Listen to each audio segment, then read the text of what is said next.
नमस्कार दोस्तों। आज मैं आप सबके लिए मंगलवार व्रत कथा लेकर के आई हूँ। जो भी व्यक्ति मंगलवार के दिन हनुमान जी का व्रत करते हैं, उसे यह मंगलवार व्रत कथा अवश्य ही करना चाहिए और सुनना चाहिए।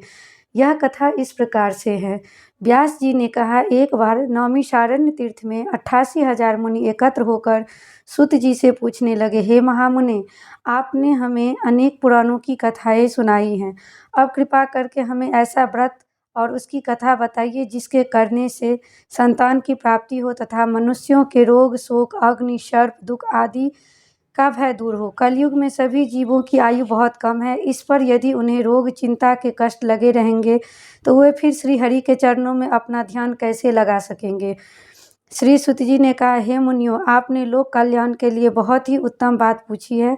एक बार युधिष्ठिर ने भगवान श्री कृष्ण से लोक कल्याण के लिए यही प्रश्न किया था। भगवान श्री कृष्ण और युधिष्ठिर का संवाद मैं आपके सामने कहता हूँ, ध्यान देकर सुने। एक समय हस्तिनापुर की राजसभा में योगी राज श्री कृष्ण बैठे हुए थे। तब युधिष्ठिर ने भगवान श्री कृष्ण से प्रश्न किया, हे प्रभु नंद नंदन गोविंद, आपने मुझे अनेक कथाएं सुनाई हैं। आज कृपा कर कोई ऐसा व्रत तथा कथा सुनाइए जिसके करने से मनुष्य रोग, चिंता तथा भय से मुक्त हो तथा उसे पुत्र की प्राप्ति हो। हे प्रभु, बिना पुत्र मनुष्य का जीवन व्यर्थ है, वह नरकगामी होता है। पुत्र के बिना मनुष्य पितृ ऋण से छुटकारा नहीं पा सकता है और न ही वह पुण्यम नरक से उद्धार पा सकता है। अतः पुत्रदायक व्रत बतलाइए। भगवान श्री कृष्ण ने कहा, हे राजन, मैं एक प्राचीन इतिहास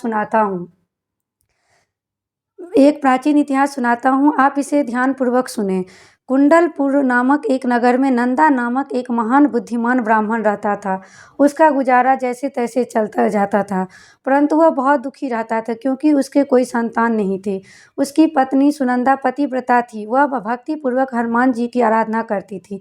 मंगलवार के दिन व्रत करके अंत में भोजन बनाकर हनुमान जी को भोग लगाने के बाद स्वयं भोजन करती थी।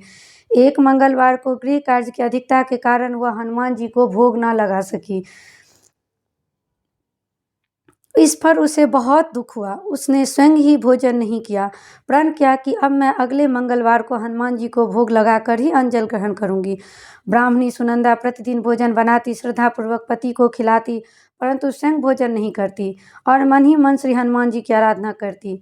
इस प्रकार 6 दिन तक ब्राह्मणी सुनंदा अपने प्रण के अनुसार भूखी प्यासी निराहार रही, परंतु 7वें दिन मंगलवार को वह प्रातःकाल ही बेहोश होकर गिर पड़ी।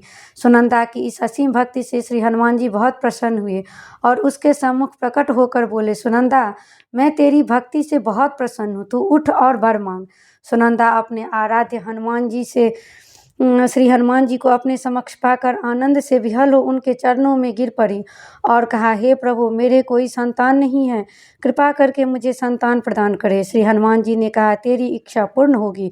तेरे यहाँ एक कन्या उत्पन्न होगी, उसके अष्टांग प्रतिदिन सोना दिया करेंगे। इस प्रकार वर देकर श्री हनुमान जी अंतर्ध्यान हो गए। ब्राह्मणी सुनंदा बहुत हर्षित हुई। उसने यह समाचार अपने पति से जाकर कहा। ब्राह्मण देव कन्या का वरदान सुनकर कुछ दुखी हुए, परंतु सोना मिलने की बात सुनी तो बहुत प्रसन्न हुए। विचार किया कि ऐसा कन्या के साथ मेरी निर्धनता भी समाप्त हो जाएगी। श्री हनुमान जी की कृपा से वह ब्राह्मणी गर्भवती हुई। 10वें महीने से उसने एक सुंदर कन्या का जन्म दिया। यह कन्या अपने पिता के घर में ठीक उसी तरह बढ़ने लगी जिस प्रकार शुक्ल पक्ष का चंद्रमा बढ़ता है। 10वें दिन ब्राह्मण ने उस बालिका का नामकरण संस्कार कराया। उसके कुल पुरोहितों से उस बालिका का नाम रत्नबाला रखा। इस कन्या ने पूर्व जन्म की विधि विधान से मंगल देव का व्रत किया था। रत्नबाला का अष्टांग प्रतिदिन बहुत सा सोना देता था। उस सोने से नंदा ब्राह्मण बहुत धनवान हो गया। ब्राह्मणी सुनंदा भी बहुत अभिमानी हो गई। समय बीतने के साथ रत्नबाला 10 वर्ष की हो चुकी थी। एक दिन सुनंदा ने नंदा ब्राह्मण से कहा, हमारी पुत्री रत्नबाला विवाह योग्य हो गई है, अतः कोई सुंदर तथा योग्य वर देकर उसका विवाह कर दे। यह सुनकर नंदा ब्राह्मण बोला, अभी तो रत्नबाला बहुत छोटी है। तब ब्राह्मणी ने कहा, शास्त्रों की आज्ञा है कि कन्या 8वें वर्ष में गौरी, 9वें वर्ष में रोहिणी, 10वें वर्ष में कन्या, इसके पश्चात रजस्वला हो जाती है। गौरी के दान पाताल लोक में, रोहिणी के दान वैकुंठ लोक में, कन्या के दान इंद्र लोक में सुखों की प्राप्ति होती है। हे पतिदेव, अगर राजस्वला का दान किया तो वह घोर नरक की प्राप्ति होती है। इस पर नंदा ब्राह्मण ने कहा, अभी तो रत्नबाला 10 वर्ष की ही है। मैंने तो 16-16 साल की कन्याओं का विवाह कराए हैं, अभी जल्दी क्या है। ब्राह्मणी सुनंदा ने कहा, आपको लोभ अधिक हो गया। अगर 11वें वर्ष में कन्या का विवाह नहीं होता है तो मासिक धर्म के रक्त का पिता और बड़े भ्राता का पान करना पड़ता है। शास्त्रों में कहा गया है कि यदि माता पिता और बड़ा भाई रसला कन्या को देखते हैं तो वे नर्क के गामी होते हैं। नंदा ब्राह्मण ने कहा, ठीक है, मैं कल योग्य वर की तलाश में अपना दूत भेज दूंगा। दूसरे दिन ब्राह्मण ने दूत को बुला और कहा, मेरी कन्या जैसी सुंदर है वैसा ही सुंदर वर उसके लिए तलाश करो। दूत स्वामी की आज्ञा पाकर वर खोजने के लिए चल पड़े। अनेक नगर घूमने के बाद उसने पंपई नगर में एक सुंदर ब्राह्मण युवक को देखा। यह बालक, जिसका नाम सोमेश्वर था, बहुत गुणवान था। दूत ने इस सुंदर और गुणवान ब्राह्मण पुत्र के बारे में अपने स्वामी को पूर्ण विवरण दिया। ब्राह्मण नंदा को भी सोमेश्वर अच्छा लगा और फिर शुभ मुहूर्त में विधि पूर्वक सोमेश्वर को कन्या का दान करके ब्राह्मण ब्राह्मणी संतुष्ट हो गए।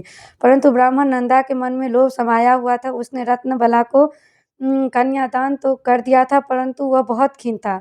उसने विचार किया कि रत्नबला जब ससुराल चली जाएगी तो इससे जो सोना मुझे मिलता है वह आगे नहीं मिलेगा। मेरे पास जो धन था कुछ तो इसका विवाह में खर्च होगा और जो शेष बचा हुआ अब कुछ ही दिन के पश्चात समाप्त हो जाएगा। मैंने इसके विवाह करके बड़ी भूल की। उसने विचार किया कि अब कोई ऐसा उपाय करूं कि रत्नबाला मेरे घर में ही बनी रहे। लोभ रूपी राक्षस ब्राह्मण नंदा के मस्तिष्क पर छाता जा रहा था। रात भर सज्जा पर बेचैनी से करवटें बदलते बदलते उसने एक क्रूर निर्णय लिया।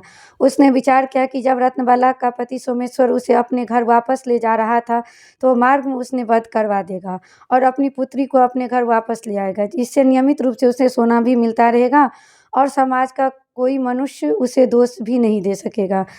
प्रातःकाल हुआ। नंदा ब्राह्मण और उसकी पत्नी सुनंदा ने अपने जमाता और पुत्री को बहुत सारा धन देकर विदा किया।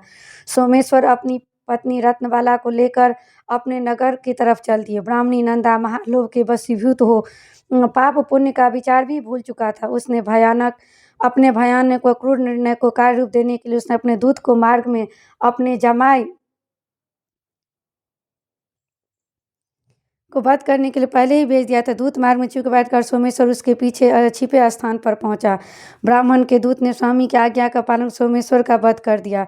इसके पश्चात उसने यह समाचार ब्राह्मण तक भी पहुंचा दिया। अपने जमाता के वध का समाचार प्राप्त कर नंदा ब्राह्मण उस स्थल पर पहुंचा और रुदन करती अपनी पुत्री से बोली, पुत्री, मार्ग में लुटेरे ने तेरे पति को वध कर दिया। भगवान की इच्छा के आगे किसी का कोई वश नहीं चलता। अब तू घर चल, वहाँ रहकर ही शेष जीवन व्यतीत करना। जो भाग्य में लिखा होता है वही होता है।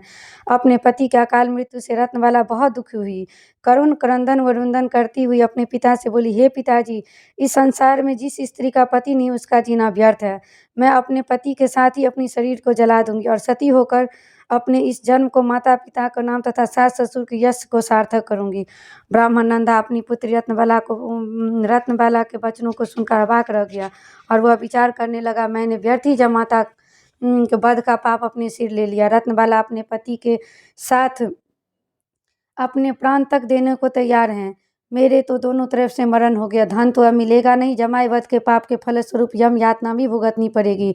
यह सोचकर वह बहुत दुखी हुआ। सोमेश्वर की चिता रचाई गई। रत्नबाला सती होने की इच्छा से पति को सिर अपनी गोद में रखकर चिता में बैठे हुए सोमेश्वर से बैठ गई। जैसे ही सोमेश्वर की चिता में आग लगाई वैसे ही प्रसन्न हो मंगल देव वहाँ प्रकट हुए और बोले, हे रत्नबाला, मैं तेरी पति भक्त से बहुत प्रसन्न हूँ, तू वर मांग।